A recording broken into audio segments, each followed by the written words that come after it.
Bismillahirrahmanirrahim. Assalamualaikum warahmatullahi wabarakatuh.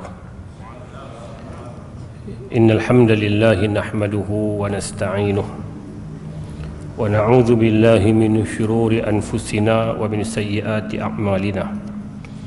May yahdihillahu fala mudilla lahu wa may yudlil fala hadiya lahu. Asyhadu an la ilaha illallah wahdahu la syarika lahu وأشهد أن محمدًا عبده ورسوله اللهم صل وسلم وبارك وأنعم على حبيبنا ونبينا وسيدنا محمد وعلى آله وأصحابه والتابعين وتابعهم بإحسان إلى يوم الدين أما بعد. Hadirin hadirat muslimin muslimat yang dikasihi dan dirahmati Allah Subhanahu wa taala. Alhamdulillah, syukur kita pada Allah Subhanahu wa taala. Malam ni kita dipertemukan lagi dalam majlis ilmu. Mudah-mudahan kita semua sentiasa berada pada kebaikan dan sentiasa dilimpahkan dengan keberkatan dan kerahmatan dari Allah Subhanahu wa taala. Malam ni insya-Allah kita akan sambung dengan seorang lagi tokoh sahabat Nabi sallallahu alaihi wasallam. Sebelum saya nak mulakan cerita sahabat ni, saya mukaddimahkan dengan 5 perkara penting tentang sahabat ni. 5 perkara yang berkaitan dengan peribadi sahabat yang kita akan sebut nama dia malam ni. Yang pertama, dia seorang daripada ketua kepada orang-orang Ansar. Salah seorang dari ketua kepada orang-orang Ansar. Min nuqaba'il Ansar. Yang kedua, dia adalah ahli bahasa, penyair hebat. Di kalangan sahabat Nabi di Madinah ada 3 orang penyair hebat di kalangan orang Ansar, dan dia ni salah seorang daripada penyair yang mendampingi Nabi sallallahu alaihi wasallam. Yang ketiga, dia bukan setakat ahli bahasa, dia merupakan orang yang apabila membaca dan mendengar ayat Al-Quran pantas untuk dia merenungi dan memahami ayat itu. Ahli Al-Quran lah, bahasa mudah dia. Dia punya tadabbur dan penghayatan dia terhadap ayat-ayat Quran luar biasa. Sahabat yang kita nak sebut nama dia malam ni. Yang keempat, dia juga seorang sahabat yang terkenal dengan sifat adil.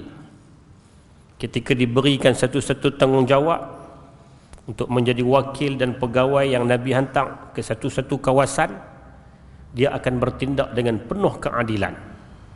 Dan nanti kita akan tengok cerita yang membuktikan bagaimana dia berlaku adil dalam urusan, dalam benda-benda yang diberikan tanggungjawab kepada dia. Dan yang kelima, dia merupakan seorang mujahid, pejuang di jalan Allah Subhanahu wa taala. Sehingga kata Imam Ibnu Abdul Bar Al-Maliki rahimahullahu taala ketika menceritakan tentang dia ni, kata Imam Ibnu Abdul Bar, huwa awwalu man kharaja wa akhiru man raja'a. Dia adalah merupakan orang yang pertama akan keluar ke medan jihad, dan dia akan menjadi orang terakhir yang pulang dari medan jihad, bagi menggambarkan kesungguhan dia untuk berjuang di jalan Allah Subhanahu wa taala. Itu 5 nota penting tentang tokoh ni. Siapakah tokoh ini?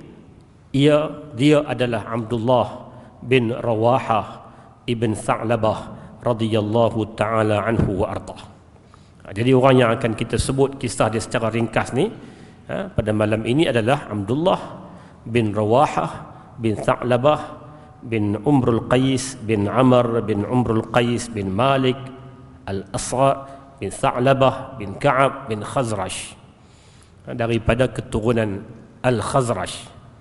Kan orang Madinah ni, cerita awal dia bermula daripada kurun ketiga Masihi. Kurun ketiga Masihi ini bila kehidupan orang-orang Yaman pada waktu itu berdepan dengan perpecahan akibat daripada bencana dan sebagainya, maka mereka yang asal duduk di Yaman ni, kelompok-kelompok Arab ni pindah rata. Ada yang pergi duduk ke Syam, ada yang pergi duduk di Mekah, ada pergi duduk di pinggir-pinggir. Dan Aus dan Khazraj, 2 beradik ni, mereka memilih untuk duduk di Madinah. Ataupun sebelum itulah pak mereka lagi main duduk di Madinah dan melahirkan mereka lah akhirnya. Sebab itu kelompok Madinah, Arab Madinah terkenal dengan apa? Aus, kabilah Aus dan Khazraj. Yang mereka ni asal dua beradik ni, Aus dengan Khazraj dua beradik. Tapi bila dah hidup, bila dah masing-masing membentuk keluarga, ada anak, ada apa, bergaduh, berbalah, dan perbalahan itu bawa kepada keturunan sampailah sehingga Nabi SAW tiba Madinah, barulah pertumbungan antara Aus dan Khazraj itu berakhir. Sebelum tu kalau kita baca panjang sejarah Arab ni, Aus dengan Khazraj ni tak ada sebenda yang mereka sepakat. Kalau kawan ni kata malam gelap, contohlah geng ni satu, tak, malam cerah, sebab mereka tak akan setuju dengan pendapat daripada kawan mereka ataupun adik-beradik mereka tu, bergaduh. Aus cara Aus, Khazraj cara Khazraj, bergaduh sampai ke peringkat perang. Sehingga bila Nabi SAW bila Nabi sampai di Madinah, Nabi persatukan semua. Semangat kepuakan itu Nabi buang. Dan akhirnya menjadi semangat muslimin. Dan mereka dinamakan mereka itu Al-Ansar. Penolong kepada Nabi dan para sahabat yang datang dari Mekah, yang namanya Al-Muhajirin. Jadi Abdullah bin Rawahah salah seorang daripada orang-orang Khazraj. Orang-orang Khazraj, maka dia disebut dengan Al-Khazraji. Dalam catatan sejarah, Nabi SAW memulakan dakwah kepada orang Madinah ni 3 tahun sebelum daripada Nabi berhijrah. 3 tahun, lebih kurang 3 tahun sebelum Nabi berhijrah, Nabi menyampaikan Islam kepada sasarannya daripada orang-orang luar yang datang mengerjakan haji di musim haji. Kan haji ni satu ibadah yang sejak lama. Jadi waktu tu pun walaupun haji Islam itu belum disyariatkan, tapi orang yang buat haji, termasuklah orang-orang yang tidak beragama Islam, jahiliyah membuat haji. Bila musim haji, Nabi akan pergi ke kawasan Mina untuk melihat muka-muka yang mereka ni datang dari luar, kemungkinan boleh dijadikan sebagai target untuk sampaikan dakwah. Dan pada tahun itu bila Nabi pergi dan Nabi jumpa dengan 6 orang. 6 orang dari Yathrib, 6 orang dari Yathrib yang mereka ini bila Nabi sampaikan Islam, dia tertarik. Yang diketuai oleh As'ad ibn Zurarah, Auf ibn Al-Harith, Rafi' ibn Malik, Qutbah ibn Amir, Uqbah ibn Amir, dan juga Jabir ibn Abdullah. Inilah 6 orang pelopor awal yang mereka bila dengar saja cerita Islam dari Nabi, tanpa banyak soal, mereka dengar, mereka masuk Islam. Ketuanya As'ad ibn Zurarah, dan kesemua mereka ini dari Khazraj. Mereka balik tahun depan bila nak buat haji, mereka tak buatlah temu janji awal.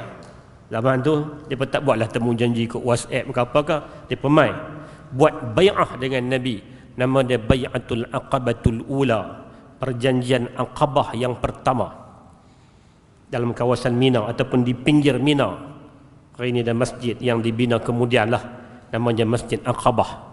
Tempat itulah Nabi buat perjanjian Aqabah. Bukan dalam kawasan Mina, dia pinggir Mina.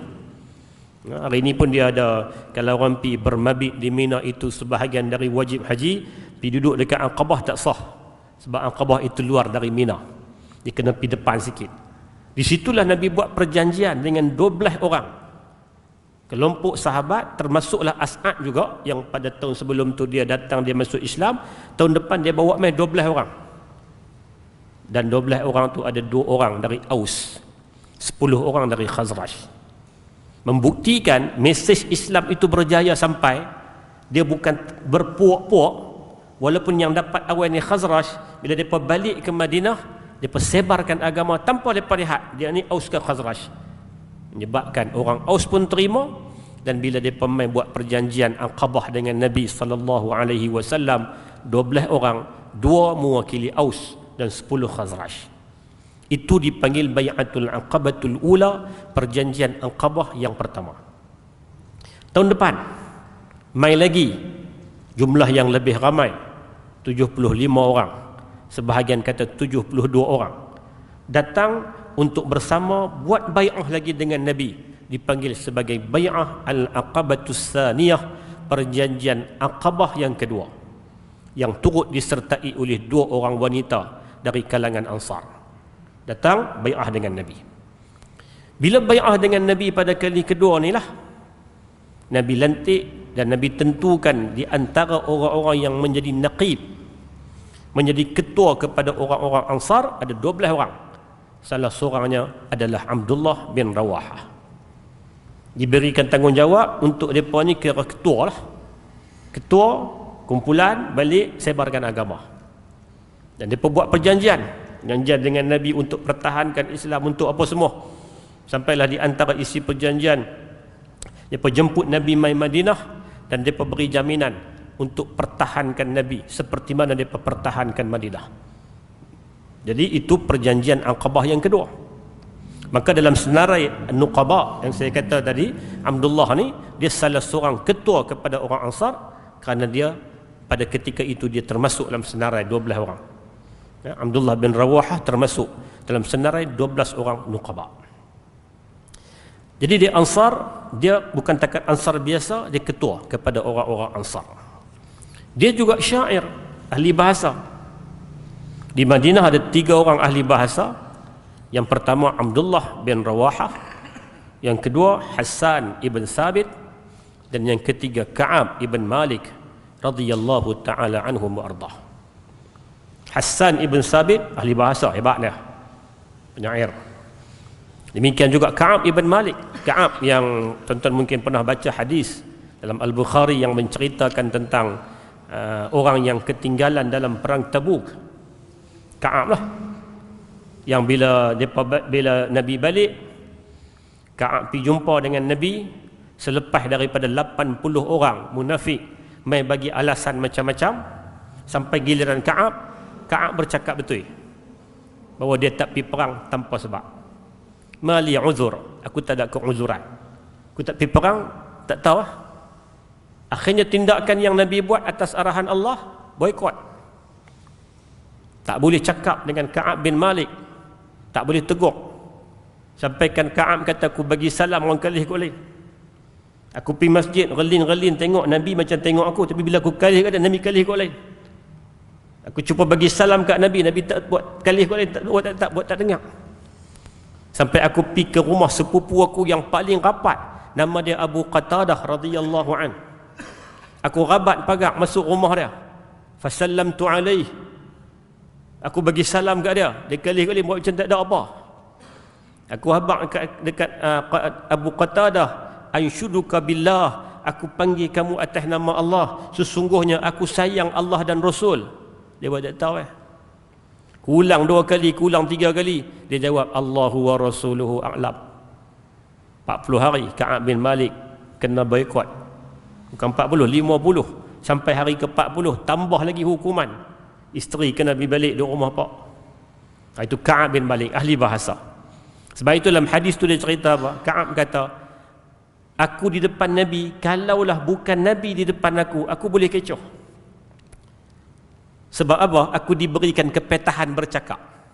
Syair pun dia boleh reka dalam masa seminit ya, apatah lagi bercakap, dia pandai cakap. Tapi oleh kerana depan aku Nabi, Allah akan beritahu kalau aku kecoh, aku mohon. Jadi dia ahli bahasa. 2 orang lagi siapa? Hassan ibn Sabit. Hassan dan juga Abdullah, tokoh yang kita bicarakan malam ni, mereka ni ahli bahasa, penyair. Bila Al-Quran sebut dalam surah Asy-Syu'ara, dalam ayat yang ke 224, wasyu'ara'u yattabi'uhumul ghawun alam tara annahum fi kulli wadin yahimun. Dan penyair-penyair itu dituruti oleh golongan-golongan yang sesat. Tidakkah engkau melihat mereka merayau-rayau di setiap lembah? Quran kata penyair ni biasa aja akan membawa kesesatan pada orang.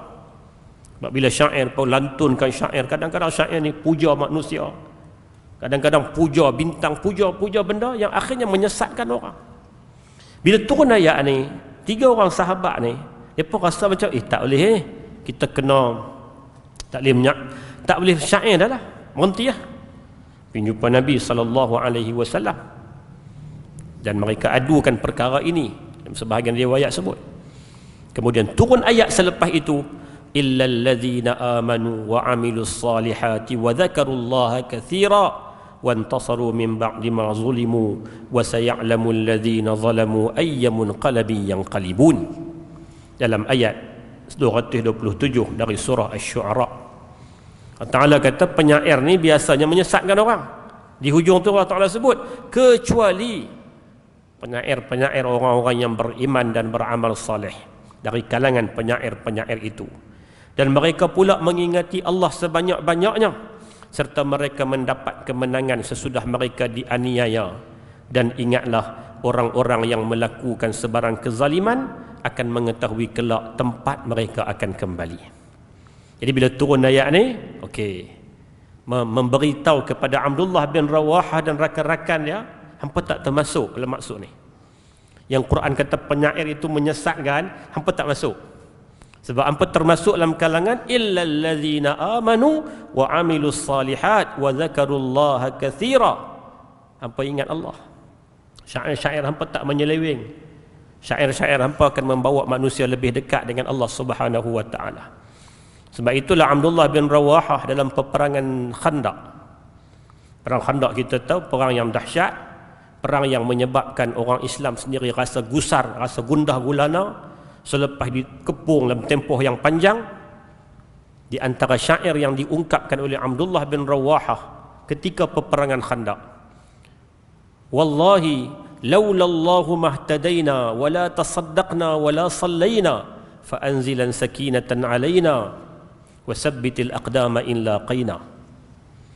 Ya, ketika orang duk takut, duk gali parit, duk rasa macam bimbang, risau ni, dia melontarkan dan melantunkan satu syair, wallahi demi Allah, laulallahu mahtadaina, kalaulah tidak kerana Allah memberi hidayah kepada kami, la tasaddaqna wala sallaina, kami tak akan sedekah, kami tak akan semayang kalau tanpa hidayah. Kalau tanpa hidayah ni kami tak akan jadi manusia, kami tak akan jadi orang yang beriman. Fa anzilan sakinatan alaina, ya Allah turunkan sakinah, ketenangan kepada kami. Wasabbitil aqdama in laqaina, dan tetapkan kaki kami ketika kami berdepan dengan musuh. Syair itu yang Abdullah bin Rawahah lantunkan diulang oleh Nabi dan para sahabat. Dalam hadis riwayat daripada Al-Bara' ibn Azib cerita benda tu, Nabi sendiri ulang. Bila dengar Abdullah bin Rawahah syair ni, kita kata menasyid lah lebih kurang, nasyid lagu ni, wallahi laulallahu mahtadaina wala tasaddaqna wala sallaina fa anzilan sakinatan alaina wasabbitil aqdama in laqaina. Nabi ulang, Nabi ulang dan para sahabat pun laungkan, menunjukkan kata apa, hebatnya lisan dan ilmu yang ada pada Abdullah bin Rawahah. Dia seorang penyair, tetapi syair yang dia gunakan itu untuk ajak manusia ingat Allah, bukan untuk ajak manusia memesongkan ataupun pesong daripada teringat Allah. Syair ni lagu lah. Lagu ni kalau bawa kepada ingat Allah, bagus ya. Tapi kalau lagu tu, lirik tu bawa untuk puja manusia, untuk membesarkan manusia, mengagungkan manusia, tak bagus ya. Mudah ya. Macam itulah syair. Bila Nabi SAW dengan para sahabat pergi buat umrah pada tahun ke-7, umrah qada, bila sampai, Abdullah bin Rawahah melantunkan satu syair.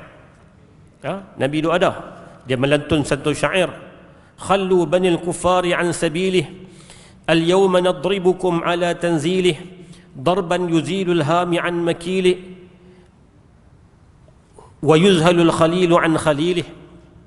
Kata Abdullah bin Rawahah, lepaskan orang kafir daripada jalannya. Hari ini kita memukul mereka dengan apa yang diturunkan olehnya, yakni Allah, dengan pukulan yang menghilangkan inspirasi daripada kata-katanya, yang melepaskan seseorang kekasih daripada kekasihnya. Maknanya seolah-olah nak gambarkan, hari ini hampa piduk tepi, hari ini kami mai dengan arahan Allah, kami mai. Kan sebelum tu Nabi tak boleh buat umrah, dihalang tahun ke-6, tahun ke-7 mai pula. Jadi Abdullah bin Rawahah ni semangat, dia lantunkan nak bagi tahu, kata hari ni apa jangan cari pasal, kami mai Kami mai dengan bantuan Allah kami mai. Lalu Umar duk ada tepi. Umar kata, ya benar Rawahah, baina yaday Rasulillah sallallahu alaihi wasallam wa fi haramillahi azza wa jalla taqul asy-syi'r. Qala an-nabiy sallallahu alaihi wasallam khall anhu falahu asra'u fihim min nadhin nabal. Kata Nabi sallallahu alaihi wasallam, Umar kata apa? Wahai Ibn Rawahah, mengapa di tanah haram dan di sisi Nabi sallallahu alaihi wasallam kamu membaca syair, mengalunkan syair? Apa dia ni? Tempat tak kena. Ni tanah haram, ni Nabi duk ada. Hang duk lantun syair, kita pula dalam ihram. Kata Umar, marah. Nabi sallallahu alaihi wasallam jawab, Nabi kata, biarkan dia wahai Umar. Biarkan dia. Demi zat yang jiwaku berada di tangannya, sesungguhnya kata-kata puisinya, yakni syair yang dilantunkan oleh Abdullah bin Rawahah itu lebih kuat daripada anak panah. Sebab dia punya lantunan itu menyebabkan orang Quraisy, ialah orang Quraisy ahli bahasa. Mereka ahli bahasa fasih. Mereka bukan orang calang-calang, bahasa Arab ni hebat. Orang-orang Quraisy ni. Dia bila pendengar syair, mereka akan terasa, tertikam macam lebih dahsyat daripada kena panah. Maknanya apa? Makna Nabi mengakui, biarkan dengan syair Abdullah bin Rawahah, kerana Quran sendiri bagi tahu dia tak termasuk dalam penyair-penyair yang memesongkan. Dia masuk dalam golongan penyair, tapi penyair yang hebat. Sebab itu Hassan bin Sabit, Nabi benarkan dia melaungkan syair. Demikian Ka'ab ibn Malik dan sahabat-sahabat yang lain. Yang ketiga saya sebut tadi, dia adalah ahli Al-Quran. Ahli Al-Quran. Tadabbur dia dengan Al-Quran ini luar biasa. Diriwayatkan satu hari dia duduk di rumah dia teriak. Dia menangis. Bila dia menangis, isteri dia turut menangis. Dia kata isteri yang taat ni, tengok lelaki menangis, dia menangis juga. Lelaki dia tanya lah, hang teriak sebab apa? Doa saya tengok abang menangis, saya teriak sekali. Kata Abdullah bin Rawahah, dah aku teringat ayat Al-Quran. Allah Subhanahu wa taala sebut, wa in minkum illa wariduha kana ala rabbika hatman maqdiyya. Allah Taala kata tiap manusia akan lintas neraka. Itu benda yang telah ditetapkan dan diputuskan. Tiap orang akan lintas neraka. Quran sebut. Kata Abdullah bin Rawahah, aku teringat ayat tu. Sebab aku dan hang dan semua kita akan lintas, tapi tak tahu selamat atau tidak. Itu sahabat. Sahabat yang kita katakan walaupun tak ada dalam senarai yang Nabi kata orang syurga, tapi sahabat ni insya-Allah, mana pun sahabat ni insya-Allah syurga. Dalam macam tu pun Abdullah bin Rawahah kata, aku dengar ayat ni, aku teringat kita semua nak lintas tapi tak tahu kita berjaya ataupun tidak. Tadabbur, penghayatan dia dengan Al-Quran sedemikian rupa. Sebab tu juga bila orang tengok dia nak pergi perang, dia duk kadang-kadang dia teriak. Dia kata teringat ayat ni lah, sebab Nabi baca wa in minkum illa wariduha kana ala rabbika hatman maqdiyya. Yang keempat, dia adil. Dia adil. Saya sebut poin-poin dulu. Saya baca sebut poin-poin dia. Adil ni satu kisah apabila orang Islam berjaya menang dalam peperangan Khaybar. Khaybar ni perang dengan Yahudi. Dan bila perang dengan Yahudi, lepas itu menang, lepas itu Yahudi berdamai, sebahagian tempat berdamai, dan mereka kena bayar, dia panggil apa, jizyah, kena bayar, adalah cukai-cukai tertentu. Jadi Nabi hantar Abdullah bin Rawahah untuk pergi uruskan, pergi tolong kira kat mereka banyak mana nak kena keluar apa semua. Bila Abdullah bin Rawahah sampai sana, ada geng-geng mai jumpa dah. Orang Yahudi Khaybar ni mai jumpa dan cuba nak sogok dia, cuba nak suap dia lah dengan bayaran-bayaran tertentu. Dan Abdullah bin Rawahah dia ada sifat adil, dia tolak, bahkan dia marah. Mana boleh Yahudi main ni suruh hang kira bagi sikit-sikit dah lah, maknanya bagi, sepatutnya katalah bagi sekian-sekian jumlah yang banyak, hang kira lah bagi sikit, kami bayar. Abdullah bin Rawahah kerana sikap adilnya tolak dia, tolak. Ini tawakal, adil, semualah masuk dalam package yang tu. Hadirin mukminin yang dikasihi sekalian, Dan yang kelima, sifat Abdullah bin Rawahah ni adalah mujahid. Dia menyertai semua peperangan, hampir semua peperangan sepanjang hayat adalah dengan Nabi.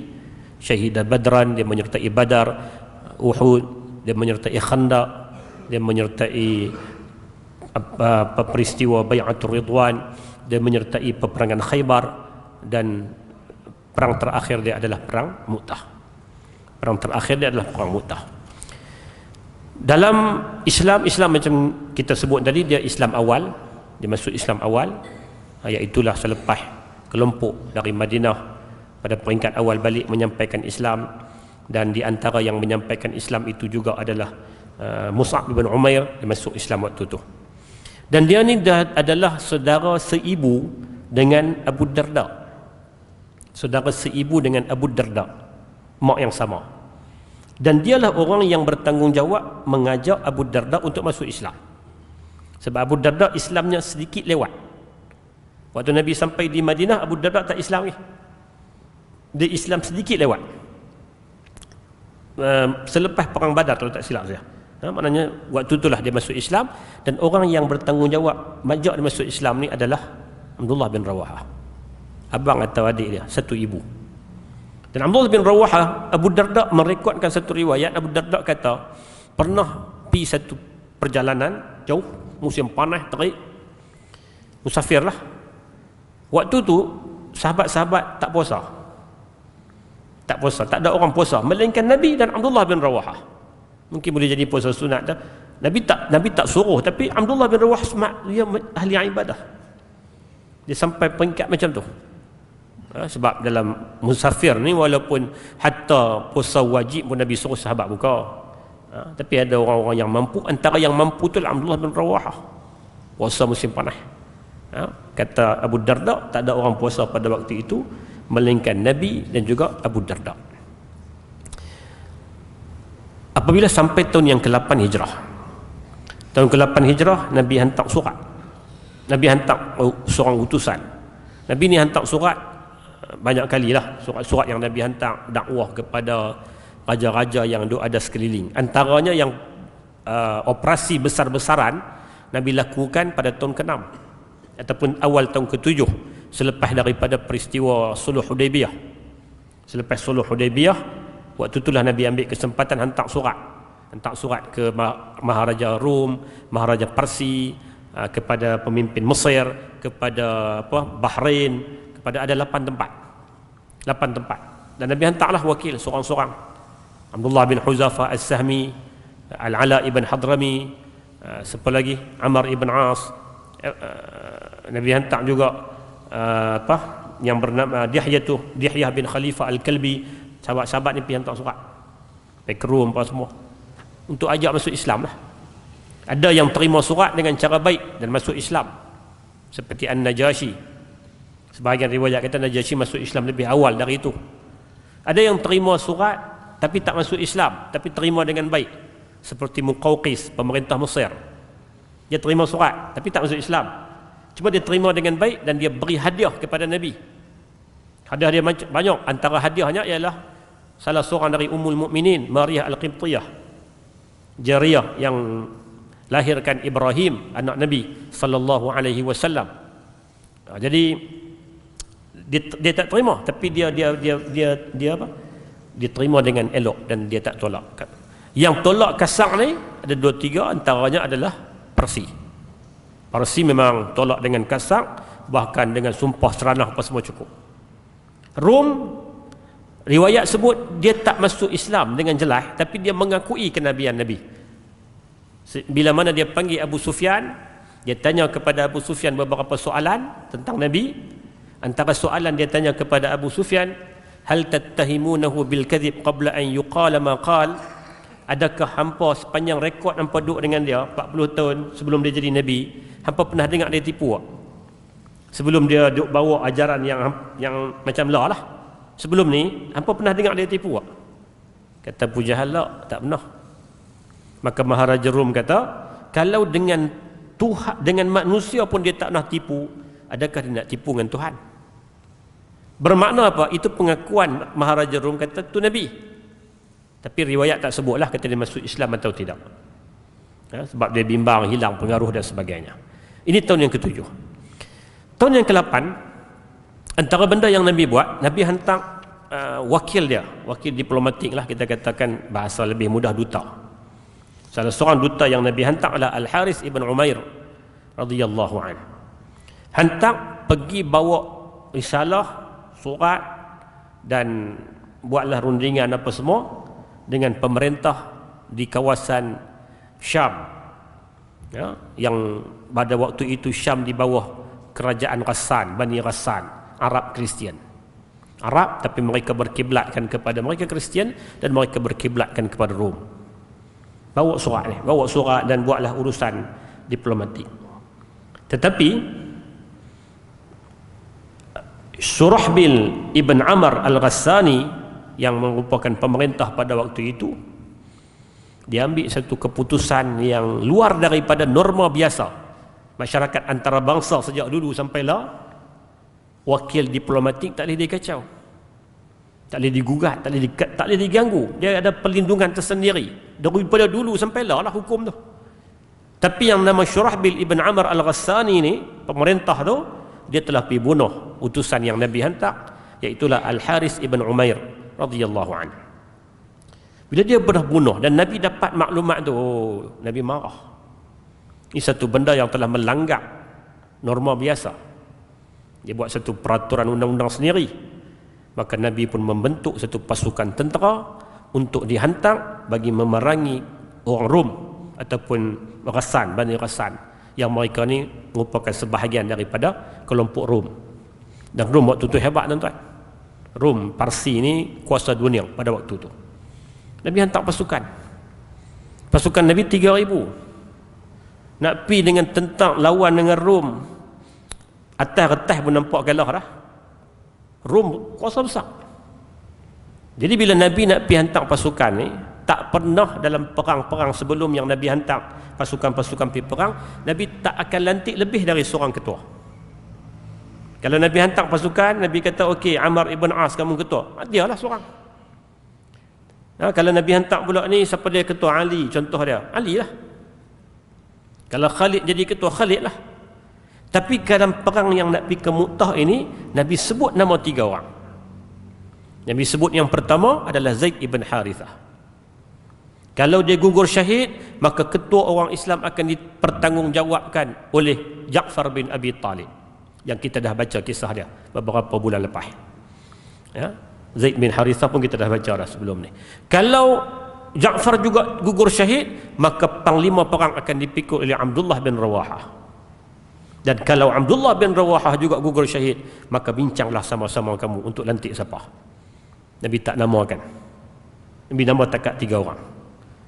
Jadi sahabat yang nak pergi ni dapat rasakan, ini macam benda pelik macam benda pelik sebab sebelum ni Nabi bila hantar lah, lantik sekian-sekian si fulan jadi ketua, pergi taatlah kat dia. Tapi mai perang Mu'tah, Nabi namakan 3 orang. Sebab tu Umar bin Al-Khattab ketika pemerintahan dia, apabila nak berlaku perang Nahwan, dia gunakan kaedah yang sama dengan Nabi. Dia namakan 3 orang. Dia mengambil sunnah tu. Dia namakan Nu'man ibn Muqarrin. Dia kata Nu'man, kalau orang Islam, kalau Nu'man ibn Muqarrin gugur syahid, tanggungjawab akan diambil oleh Huzaifah bin Al-Yaman. Dan kalau Huzaifah juga gugur, akan diambil oleh Jarir bin Abdullah. Tapi dalam perang Nahwan ketika zaman Umar, yang berlaku Nu'man ibn Muqarrin syahid. Huzaifah ambil tanggungjawab dan Huzaifah menang. Dia tak sampai 3 orang. Tapi dalam perang Mu'tah sampai 3 orang. Tentera Islam pun pergi bergerak. Sebahagian riwayat menyatakan Abdullah bin Rawahah dia minta izin dari Nabi nak bergerak lambat. Sampai Nabi kata pasal apa? Aku nak duduk, aku nak rakam memori terakhir aku dengan kamu pada hari Jumaat. Sebab saat orang Islam nak bergerak dekat-dekat dengan hari Jumaat, mungkin hari Khamis ke apa kah? Jadi dia minta izin, dia nak bergerak lewat. Dia ketua, tapi dia minta izin bergerak lewat sikit. Sekali dia akan jumpa dengan pasukan untuk dia rakamkan memori terakhir dengan Nabi SAW. Sebab dia dapat rasakan sesuatu. Maka dia pun pergilah. Sampai di pertengahan jalan, orang Islam buat camp lah. Buat camp, berhenti rehat dan sebagainya. Ada sebahagian sahabat yang bersama dengan tentera ni kata, apa kata kalau kita tulis surat hantar kepada Nabi SAW, kata maklumat yang kita terima, tentera musuh ini berpuluh kali ganda. Dalam catatan sejarah disebut tentera Rom dalam peperangan Mu'tah mencecah 200,000. Azim, satu jumlah yang begitu besar. 180 ke 200,000. Orang Islam 3,000. Matematik mana yang akan kata 3,000 menang? Tak ada. Matematik manusia ni semua katakanlah. Jadi sahabat sebahagian kata, apa kata? Kita tulis surat kat Nabi, kita minta bantuan. Ceduk tahun ni, tunggu macam mana keputusan. Sama ada Nabi nak hantar bantuan kan, macam mana kita tunggu. Kata Abdullah bin Rawahah, kita keluar untuk mati. Kita keluar ni sasaran kita duduk depan, mati ataupun menang, syahid ataupun menang. Dua tu je. Apa takut kita tak pernah berjuang dengan jumlah. Orang Islam ni kata Abdullah bin Rawahah tidak pernah berperang dengan jumlah, tetapi kita berperang kerana ketaatan kita kepada Allah dan Rasul. Tak payah tulis surat apa, kita pergi ya. Oh, semangat. Dan dia melantunkan syair lah. Ada syair dalam Mu'tah, panjang syair dah. Dalam peperangan Mu'tah ni dia rangkap, dia ungkapkan syair-syair yang begitu hebat, yang menaikkan semangat para sahabat. Maka pergilah mereka berperang dan sampailah di medan Mu'tah. Bila sampai di medan Mu'tah, orang Islam bila tengok jumlah, dapat maklumat ramai, atok strategi lah, dah main-main dah. Mana boleh lari dari medan perang ni dosa besar. Tawalli min yaum az-zahf, jangan agak berpaling daripada medan perang, salah satu daripada kabair, dosa besar. Berperang. Komandan yang utama adalah Zaid ibn Harithah. Dan perang ditakdirkan Zaid menemui syahid. Zaid menemui syahid. Ramai tuan-tuan, musuh ramai. Bila Zaid menemui syahid, Ja'far segera sambak bendera untuk dia pegang sebagai panglima ganti kepada Zaid. Dan dia berperang bersungguh-sungguh sehingga terpotong tangan kanan dia dan tangan kiri dia. Dia kepit bendera dengan kaki dia. Maka sebab itulah Ja'far digelar dengan gelaran At-Tayyar, terbang, si terbang, yang ada sayap. Gelaran yang dapat selepas dia syahid. Gelaran tu bukan dapat waktu dia hidup, dia syahid lah, digelar dengan At-Tayyar.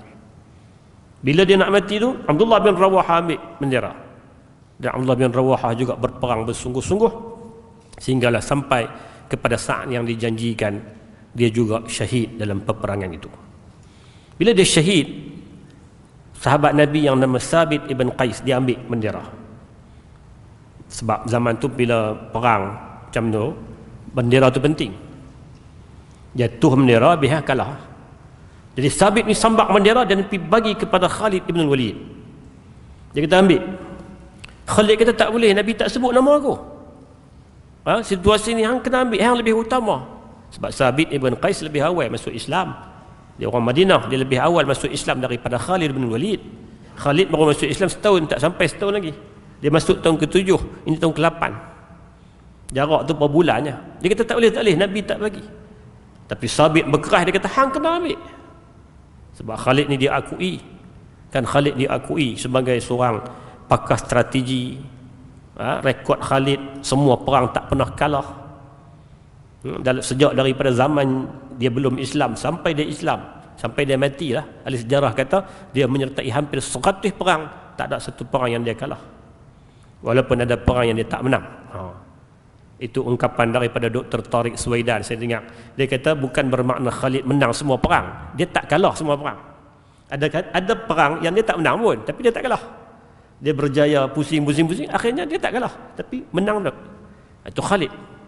Jadi dia ambil tanggungjawab tu, dan dia pun mula merencana, berundur seketika atau plan nak berdepan dengan jumlah yang ramai. Jadi akhirnya Khalid berjaya mengaburi mata musuh. Musuh menyangka orang Islam dapat sokongan baru, menyebabkan musuh berundur seketika, dan akhirnya Khalid pun ambil keputusan balik.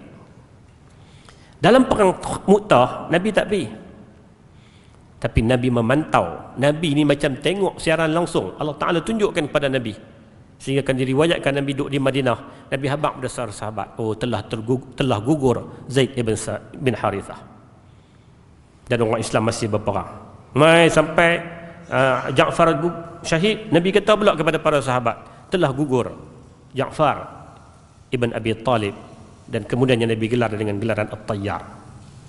Bila Abdullah bin Rawahah gugur, Nabi sebut pula, dan Nabi sedih.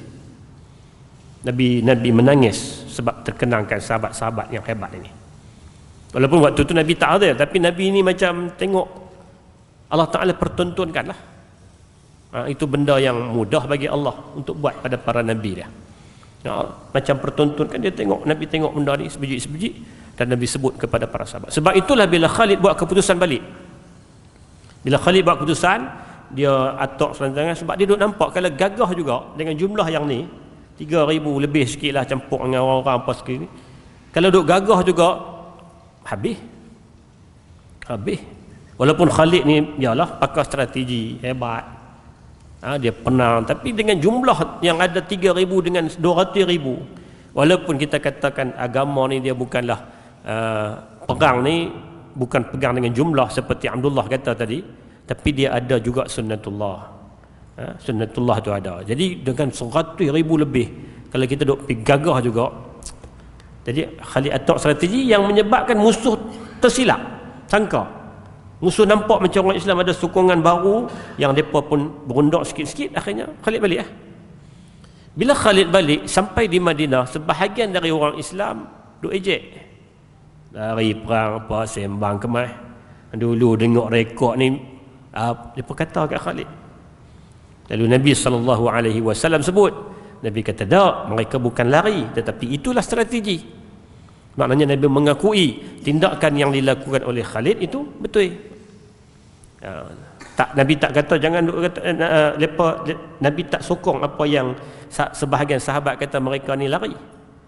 Sebaliknya Nabi kata tindakan yang mereka buat itu betul. Jadi dalam peristiwa itulah mengorbankan sahabat yang hebat ini, iaitulah Abdullah bin Rawahah. Kalau kita baca dalam sejarah, orang-orang Mekah Muhajirin melahirkan ramai tokoh-tokoh hebat. Ramai tokoh-tokoh hebat, tidak terkecuali orang Ansar juga melahirkan tokoh-tokoh hebat. Antara tokoh legenda yang hebat yang dilahirkan oleh orang Madinah ini adalah Abdullah bin Rawahah radhiyallahu taala anhu wa ardah. Tak banyak riwayat hadis sebab dia meninggal lebih awal daripada Nabi SAW, tapi adalah sebahagian dua riwayat datang dari sahabat yang pernah dengar daripada Abdullah bin Rawahah. Maknanya sahabat tu dia riwayatkan, dia dapatkan dari Abdullah bin Rawahah, termasuklah ungkapan-ungkapan dan syair-syairnya. Lalu diriwayatkan, dan ada nama-nama sahabat yang menjadi perawi kepada Abdullah bin Rawahah, antaranya Abdullah bin Abbas, Usamah ibn Zaid, Abu Hurairah. Dia di antara perawi paling banyak hadis, dia pun belajar daripada Abdullah bin Rawahah. Abdullah bin Abdul Rahman, Umair ibn Yazid, Abdul Rahman bin Abu Layla, Sulaiman ibn Yasar, Rashid ibn Sa'ad.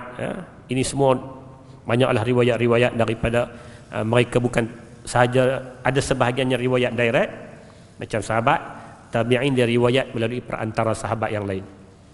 Macam Ibn Shihab Az-Zuhri, dia tak sempat jumpa dengan Abdullah bin Rawahah, sebab dia generasi kemudian. Dia riwayatkan daripada sahabat lain yang dapatkan hadis itu daripada Abdullah bin Rawahah. Jadi Abdullah bin Rawahah ni, kalau kita nak sebut di antara tokoh yang mempunyai package lengkap, dia salah seorang. Dia salah seorang mujahid, pejuang, pentadbir. Nabi pernah hantar dia wakil tadi, pentadbir lah. Nabi pernah hantar dia juga sebagai ketua panglima. Jadi Nabi ni bila nak beri tanggungjawab, Nabi akan beri tanggungjawab kepada orang yang kenal lah. Bukan dipilih ikut dan. Nabi tak akan pilih ikut dan, Nabi pilih ikut kelayakan. Sebab tu Khalid bin Al-Walid bila dia masuk Islam, kelayakan dia di medan perang. Walaupun ada ketikanya Nabi tak setuju dengan tindakan Khalid dalam peristiwa bila Khalid pergi bunuh tawanan perang, Nabi tak setuju. Tapi kemudian Nabi beri tanggungjawab kerana Khalid layak. Kerana Khalid layak, Nabi beri tanggungjawab. Sebab Khalid tak layak, kalau nak beri tanggungjawab untuk mengajar contoh, Khalid tak layak. Sebab Khalid sendiri mengakui, aku tak hafal Quran banyak. Sebab dia sibuk di medan perang. Jadi Abdullah bin Rawahah ni pun sama lah. Nabi bila Nabi lantik dia jadi ketua perang, salah seorang daripada senarai ketua perang, menunjukkan kata dia layak. Dia bukan takat orang bahasa yang duk ajam nyanyi ya. Dia layak untuk menjadi pemimpin perang, Nabi lantik dia. Nabi hantar dia pergi ke Khaybar untuk jadi pegawai amil Nabi kerana dia layak. Semua yang Nabi buat tu kerana layak, bukan kerana Nabi pilih, oh dia ni dekat dengan aku, dia ni mudah kira. Dah, Nabi bukan macam tu. Dan apa yang dilakukan oleh Nabi diteruti oleh para khulafaur rasyidin, Abu Bakar, Umar. Mereka lantik orang-orang yang layak. Ya. Kalau orang pertikai kepada Uthman bila lantik pegawai-pegawai dari kalangan orang muda, Uthman kata dulu Nabi bila lantik Usamah pun orang marah, orang pertikai. Aku lantik bukan sebab dia muda, bukan sebab dia layak. Dia layak duduk di tempat tu, maka aku lantik dia. Ya. Ini di antara polisi-polisi sahabat yang mereka tu ambil semua tu daripada Nabi SAW, bukan mereka buat-buat saja-saja.